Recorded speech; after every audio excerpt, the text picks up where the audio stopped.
Cricket से जुड़ी हर खबर जानने के लिए सब्सक्राइब कर लें उर्दू क्रिकेट क्लब चैनल को और प्रेस करें इस बेल आइकन को ताकि आप देख सकें हमारी वीडियोस सबसे पहले। आईसीसी ने नई टेस्ट रैंकिंग जारी कर दी, जिसमें अजहर अली बगैर खेले 2 दर्जे तरक्की पाकर 8वीं से 6ठी पोजीशन पर आ गए हैं।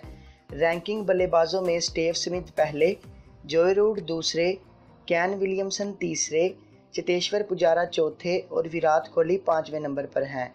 बॉलर्स में रविंद्र जडेजा पहली, रविचंद्र अश्विन दूसरी, रंगना हेरारात तीसरी, जेम्स एंडरसन चौथी और जोश हेजलेवुड 5वीं पोजीशन पर आ गए हैं। पाकिस्तानी कोई भी बॉलर टॉप 10 में शामिल नहीं है।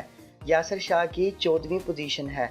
टीम रैंकिंग में भारत पहले, जनूबी अफ्रीका दूसरे, ऑस्ट्रेलिया तीसरे, इंग्लैंड चौथे, न्यूजीलैंड 5वें और पाकिस्तान 6ठे नंबर पर है।